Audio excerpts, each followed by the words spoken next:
Hey everybody, and welcome to another segment of AstrologyAnswers.com's weekly forecast. My name is Terence. The week begins on Monday, March the 24th, 2025.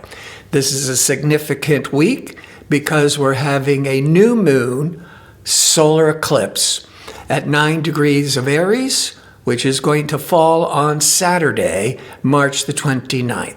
And one general rule in astrology is you don't want to make life-changing or really important decisions the week before to the week after a solar eclipse.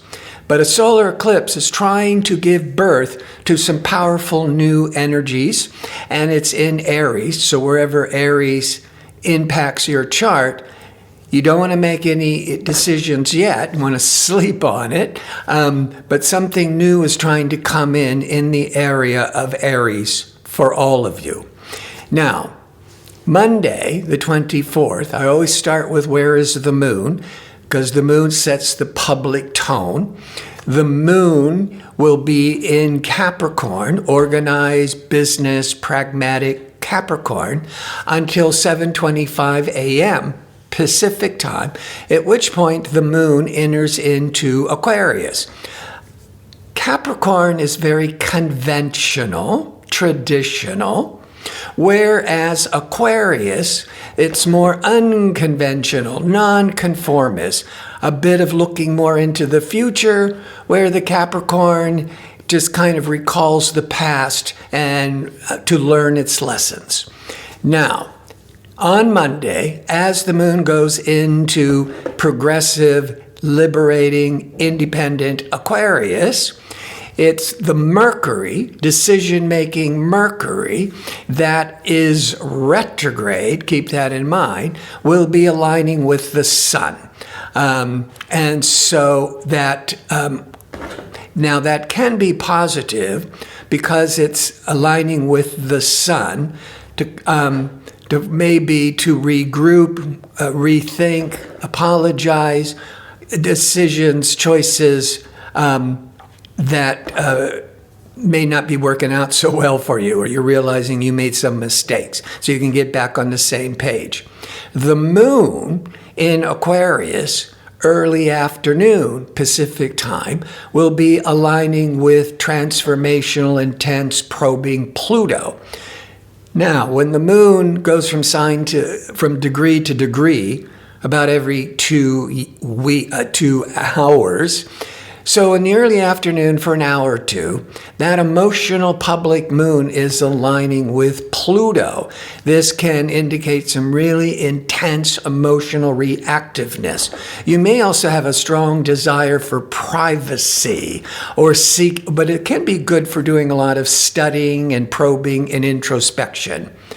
Now, on Tuesday, as the moon continues in quirky, progressive Aquarius, it's going to be trining, or the best flow of energy, to expansive Jupiter between about 10 to 12 noon Pacific time. You might be feeling very optimistic, very hopeful. Mercury, decision-making Mercury, will now be in harmony with Pluto. Pluto rules the underworld. Mercury is all the thinking and curiosity. Being in the underworld, you might be finding yourself more interested in psychology, in astrology. It's really good for research, really good for a lot of in-depth introspection. So that's through the whole day. On Wednesday, the moon continues in innovative Aquarius, but at 2:16 a.m. Pacific time, the moon goes void of course until 11:33 a.m., at which point the moon goes into Pisces. And as I mention every week, when the moon is void of course, it's changing signs, but it's no longer making any aspects to other planets until it starts the new cycle again when it moves into the next sign. But when it's not making any aspects, there's no energy. So you wouldn't want to be making really important decisions, starting events, but also remember it's the week before the solar eclipse. So with the moon void of course, just stay the course, keep the routine.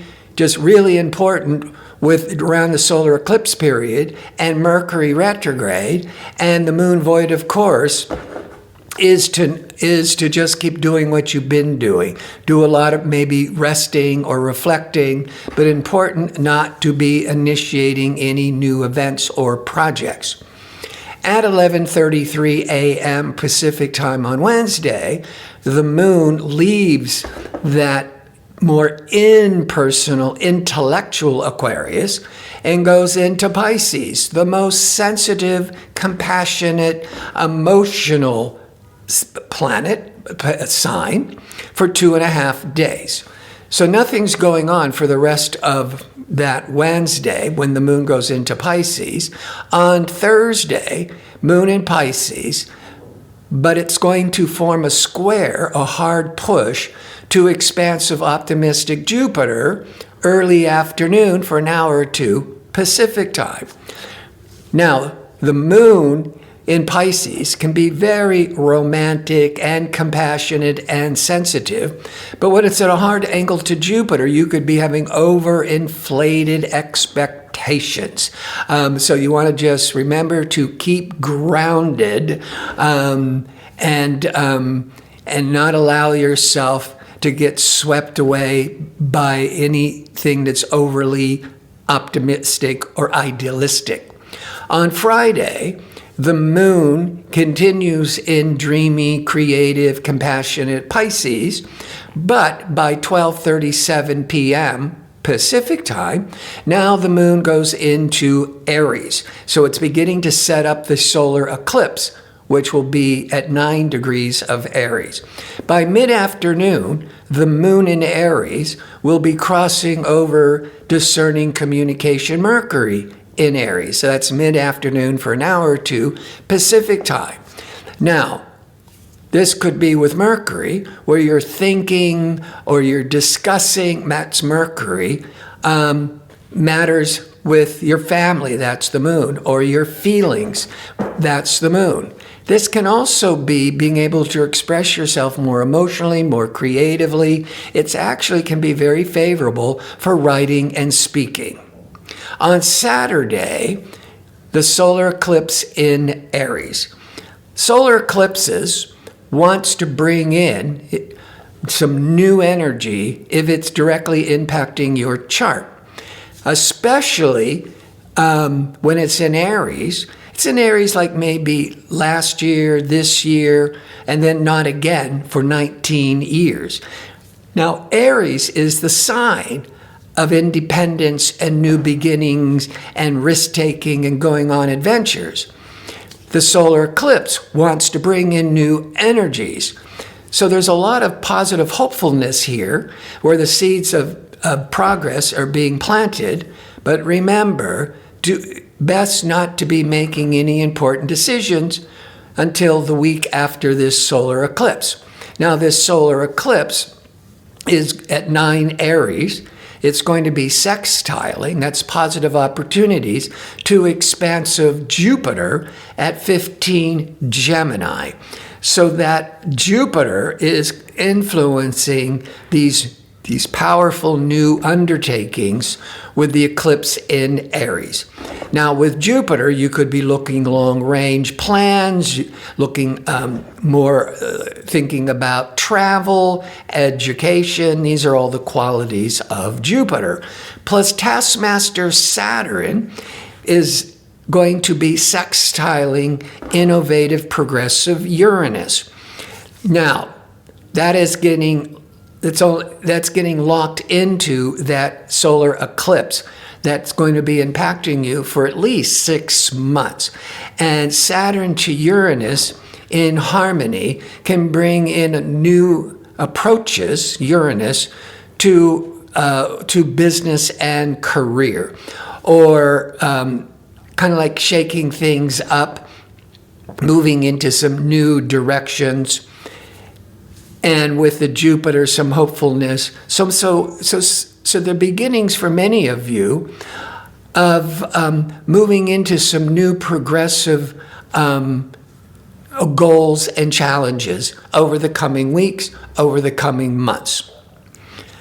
On Sunday, as the moon continues in fiery, independent Aries, the moon in Aries will now go void, of course, from 1:19 a.m. to 12:17 p.m. Pacific time, at which point the moon goes into Taurus. Taurus is steady, calming, earthy, grounding energies, where the moon in Aries and a supercharged new moon in Aries, it's all that fire and brimstone and just wanting to break through and move into all new directions. Now, the moon in Taurus can then be good to, you come up with all these great ideas. Now, with the moon in Taurus, let's slow it down. Let's ground it. Let's be more sensible to try to manifest these exciting new ideas. So that's on Sunday after 12:17 p.m., when the public moon now goes into grounding Taurus, trying to ground this exciting new energy of the solar eclipse in Aries. I want to thank you for checking in. I hope to see you with my next segment. Until then, be safe and well.